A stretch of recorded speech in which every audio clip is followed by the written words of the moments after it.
ત્યારે બાપુએ ઝેર કાઢતા જવાબ આપ્યો, દાદો, હવે મારું કશું જ માનતો નથી, એટલે હવે હું પણ એને બરાબરની ખબર પાડી દેવા ભાવનગર જઈ રહ્યો છું. અમુલાબા, સાંભળી લે. તને ગમે કે ન ગમે તેની મને કોઈ પરવા નથી. દાદો હવે બહુ ફાટી ગયો છે. તેને રસ્તે રઝળતો ન કરી દઉં ત્યાં સુધી હું જંપીશ નહીં.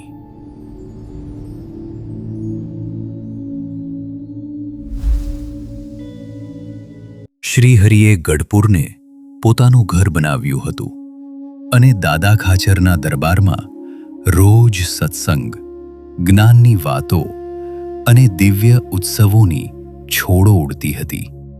આ પવિત્ર માહોલમાં સૌ ભક્તો મહારાજના સુખે સુખી હતા.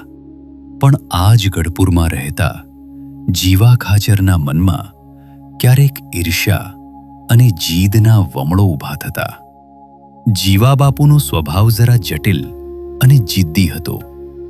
તેમને હંમેશા પોતાનું ધાર્યું કરાવવાની આદત હતી. જો કોઈ તેમની વાત માને તો જ તેઓ પ્રસન્ન રહેતા, પણ જો કોઈ તેમની મરજી વિરુદ્ધ જાય તો તેમનો ક્રોધ કાબુ બહાર જતો રહેતો. ઘણીવાર તો એવું બનતું કે પોતે ખોટા છે એવું સ્પષ્ટ દેખાતું હોય તો પણ પોતાની ભૂલ સ્વીકારવાને બદલે તે પોતાની વાત પર અડી રહેતા. આવા જિદ્દી સ્વભાવને કારણે તેમને એકવાર દાદા ખાચર સાથે વ્યવહારિક બાબતોમાં કાંઈક તકરાર થઈ. એમાં જીવા બાપુ એવા વિફર્યાને મનોમન નક્કી કર્યું કે ગમે તેમ કરીને દાદા ખાચરનો જમીન જાયદાદ ઝૂંટવાઈ જાય. આ મલિન આશય સાથે તેઓ દાદા ખાચરની વિરુદ્ધ કાન ભંભેરણી કરવા અને સરકારમાં ફરિયાદ કરવા માટે ભાવનગરના રાજા પાસે જવા તૈયાર થયા. અંતર્યામી શ્રીજી મહારાજ બધું જ જાણતા હતા. તેમણે જીવા ખાચરને રોક્યા અને વડીલ તરીકેની તેમની ગરિમા યાદ અપાવતા પ્રેમથી સમજાવ્યા. બાપુ, દાદો તો તમારા દીકરા સમાન છે. તમારા જેવા વડીલ જો મોટું મન રાખીને આટતું જતું કરે તો એમાં જ તમારી શોભા છે. મહારાજે હિતની વાત કરી, પણ જીવા ખાચરના હૃદય પર તેની કોઈ અસર ન થઈ. જાણે પથ્થર પર પાણી રેડ્યું. તેઓ મહારાજની સામે મૌન રહીને સુન્નમૂન બેસી રહ્યા. પણ તેમનો ઈરાદો બદલાયો નહીં. મહારાજે જ્યારે જોયું કે બાપુ સમજતા નથી, ત્યારે તેમણે વધુ સ્પષ્ટ શબ્દોમાં ચેતવણી આપતા કહ્યું, બાપુ, તમે જે મલિન ઈરાદા સાથે ભાવનગર જઈ રહ્યા છો તેમાં તમને ક્યારેય સફળતા નહીં મળે. તમારે અધવચ્ચેથી જ પસ્તાઈને પાછું આવવું પડશે. માટે હજુ પણ કહું છું કે આ કુવિચાર માંડી વાળો અને ભલા થઈને અહીં જ રહો.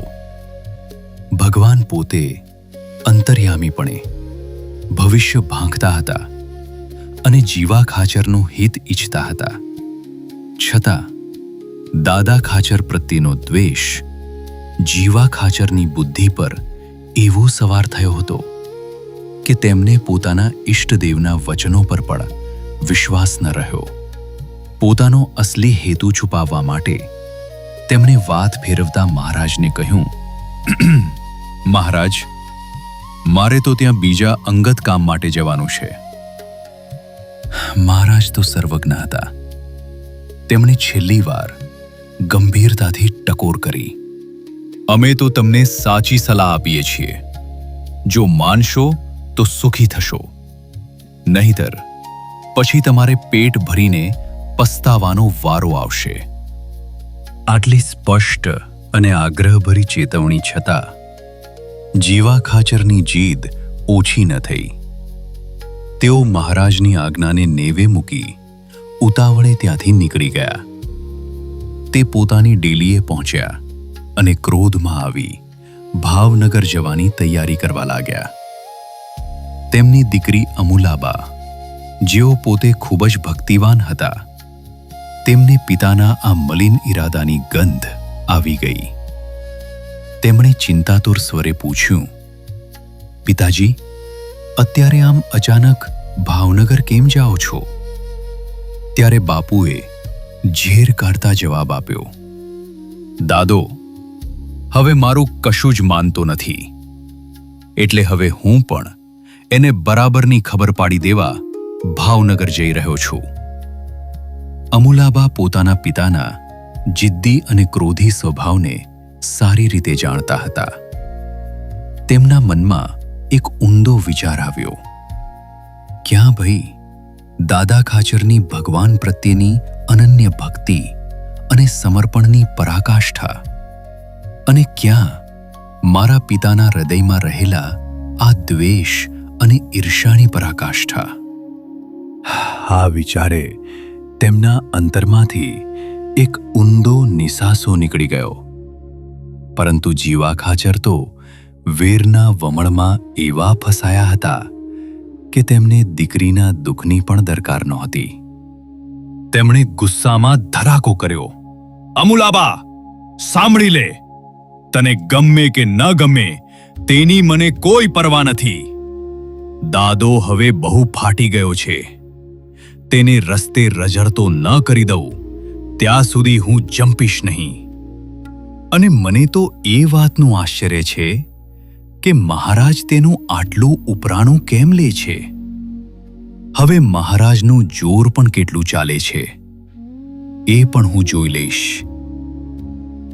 અહંકાર અને ક્રોધમાં અંધ બનેલા જીવા ખાચર ઘોડી પર સવાર થયા અને તેને ભાવનગરના રસ્તે પૂરપાટ દોડાવી મૂકી. દાદા ખાચરને નુકસાન પહોંચાડવાના ઈરાદે જીવા ખાચર એટલા રઘવાયા થયા હતા કે તેમને રસ્તાનું કે સમયનું ભાન રહ્યું નહોતું. જ્યારે શ્રીહરિને ખબર પડી કે બાપુ તેમની આજ્ઞા ઉલ્લંઘીને નીકળી ગયા છે, ત્યારે મહારાજના મુખ પર એક માર્મિક સ્મિત આવ્યું. પ્રભુજી મંદ હસતા બોલ્યા, ચિંતા ન કરો, એ હમણાં જ પાછા વળ્યા સમજો. સાક્ષાત પરમાત્માના આ વચનો વ્યર્થ જવાના નહોતા.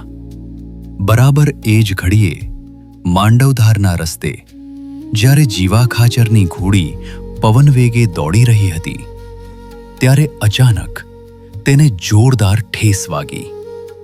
વેગ એટલો બધો હતો કે ઘોડી એકદમ ઉછળીને પડી અને બાપુ નીચે જમીન પર પટકાયા. પડતાની સાથે જ તેમને વાહામાં અને માથાના ભાગે ભારે મૂઢ માર વાગ્યો. દુર્ભાગ્યે તેમનો પગ પેંગડામાં ફસાઈ ગયો, જેને કારણે ઘોડી સાથે તેઓ લાંબા અંતર સુધી ઘસરાયા. જીવા ખાચરના અકસ્માતના સમાચાર વાયુ વેગે ફેલાયા અને કેટલાક લોકો દોડીને ત્યાં પહોંચ્યા. તેમની હાલત અત્યંત ગંભીર હતી, તેથી તેમને જોડીમાં સુવાડીને પાછા ગઢપુર દરબારમાં લાવવામાં આવ્યા. જેવા સમાચાર મળ્યા એટલે દયાળુ શ્રીહરિ તુરંત જ જીવા ખાચરની ડેલીએ પહોંચ્યા. તેમની સાથે સદ્ગુરુ મુક્તાનંદ સ્વામી અને 2 પાર્ષદો પણ હતા, જે બાપુ હજુ થોડી ક્ષણો પહેલા અહંકારમાં ગર્જના કરતા હતા. તે જ જીવા ખાચર અત્યારે ખાટલામાં લાચાર થઈને પડ્યા હતા અને અસહ્ય પીડાને કારણે કણસી રહ્યા હતા. મહારાજની ચેતવણીને ઠુકરાવવાનું પરિણામ તેમને આટલું જલ્દી અને આટલું આકરું મળશે એવું તો તેમને સપનામાં પણ વિચાર્યું નહોતું.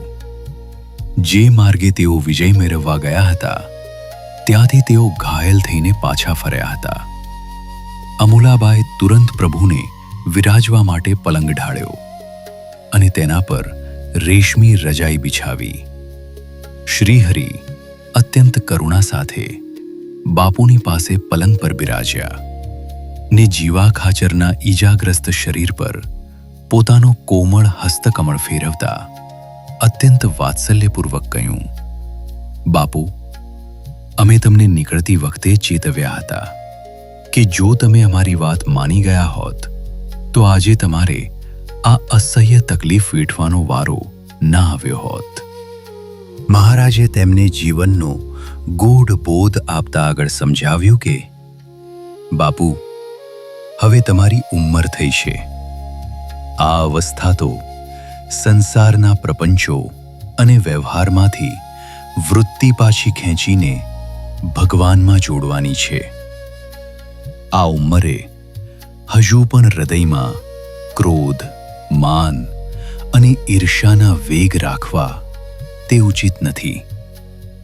જો અંતરમાં શાંતિ જોઈતી હોય અને સત્સંગનું સાચું સુખ માનવું હોય તો આ માયિક વ્યવહારોમાંથી મન હટાવવું જ પડશે. શ્રીહરિ તો જીવા ખાચરનું હિત જ ઈચ્છતા હતા, પણ બાપુનું મન તો હજુ વેરઝેરમાં ભટકતું હતું. મહારાજની વાતો સાંભળીને તેમની નજર ચક્કર વક્કર થવા માંડી, જાણે તેમને મહારાજની શીખ ગમતી ન હોય.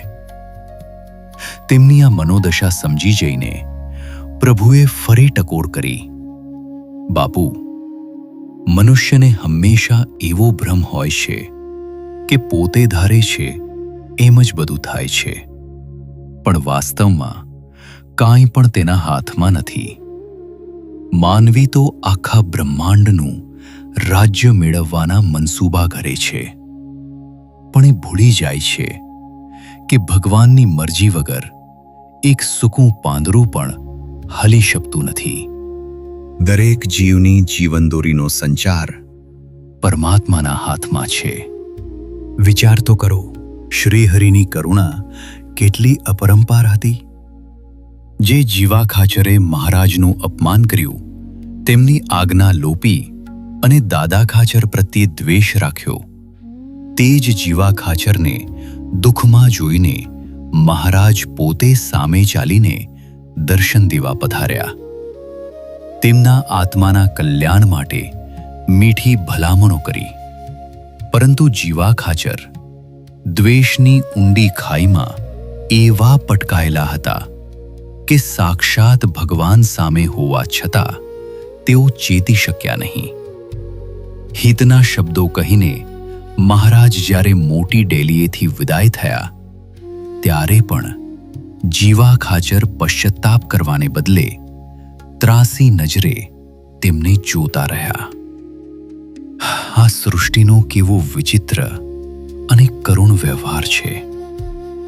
જ્યારે માનવી અહંકાર અને અવળા માર્ગે ચડી જાય છે ત્યારે તેને સાચા માર્ગે દોરવા માટે સ્વયં ભગવાન કે સત્પુરુષો અનેક પ્રયત્નો કરે છે, છતાં મતિભ્રષ્ટ થયેલો માનવી તે સત્ય સ્વીકારવા તૈયાર થતો નથી.